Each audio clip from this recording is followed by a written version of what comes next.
This is SARS-CoV-2.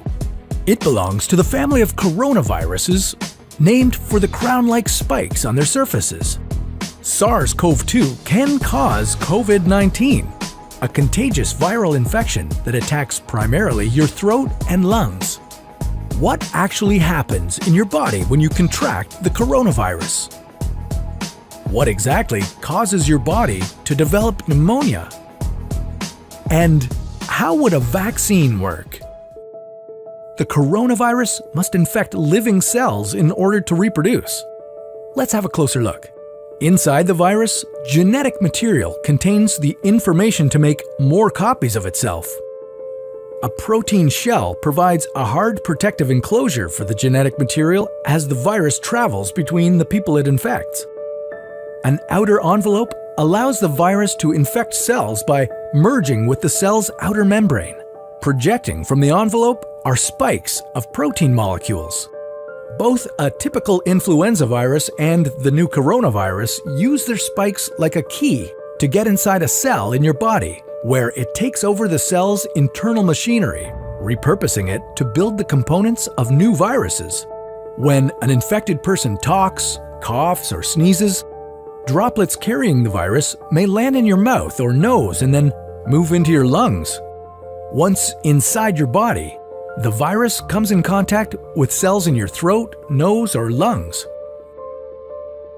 One spike on the virus inserts into a receptor molecule on your healthy cell membrane like a key in a lock. This action allows the virus to get inside your cell. A typical flu virus would travel inside a sac made from your cell membrane to your cell's nucleus that houses all its genetic material. The coronavirus, on the other hand, doesn't need to enter the host cell nucleus. It can directly access parts of the host cell called ribosomes. Ribosomes use genetic information from the virus to make viral proteins, such as the spikes on the virus's surface. A packaging structure in your cell then carries the spikes in vesicles which merge with your cell's outer layer, the cell membrane. All the parts needed to create a new virus gather just beneath your cell's membrane. Then, a new virus begins to bud off from the cell's membrane. Now, with the virus spreading in your body, how can you develop pneumonia symptoms? For this, we'll have to look into your lungs.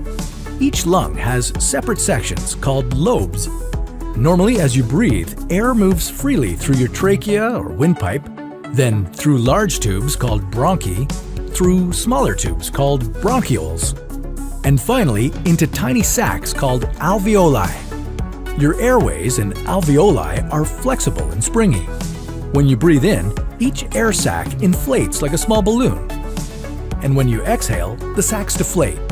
Small blood vessels called capillaries surround your alveoli.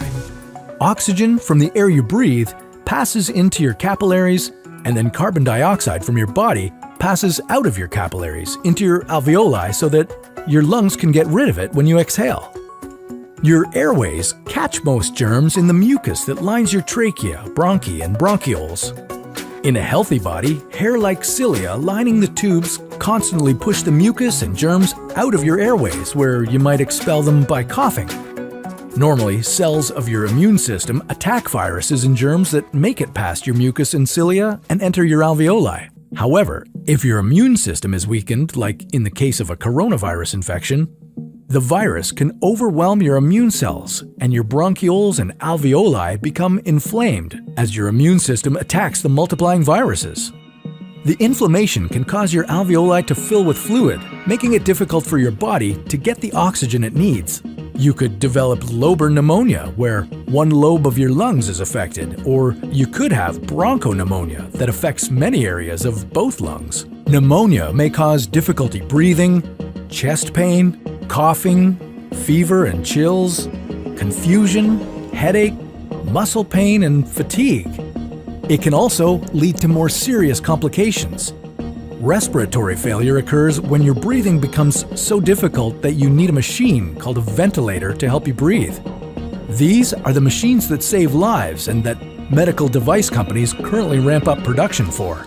Whether you would develop these symptoms depends on a lot of factors, such as your age and whether you already have an existing condition. While this all sounds scary, the push to develop a coronavirus vaccine is moving at high speed. Studies of other coronaviruses led most researchers to assume that people who have recovered from a SARS-CoV-2 infection could be protected from reinfection for a period of time. But that assumption needs to be backed by empirical evidence, and some studies suggest otherwise.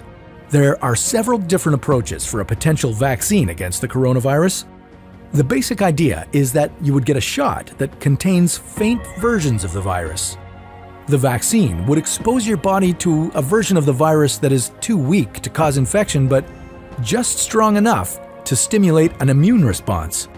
Within a few weeks, cells in your immune system would make markers called antibodies, which would be specific for only the coronavirus, or specifically its spike protein.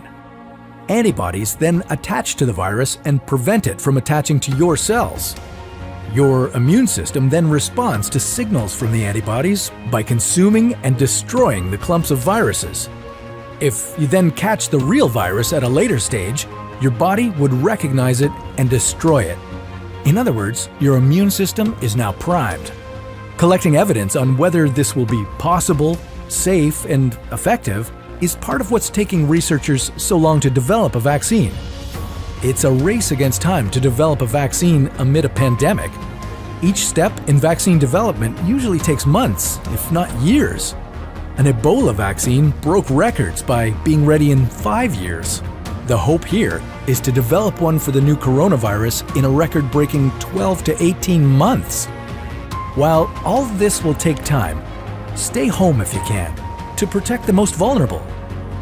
And don't forget to wash your hands for at least 20 seconds and as often as possible. This video was a collaboration between Nucleus Medical Media and the What If channel, where we usually dive into hypothetical scenarios about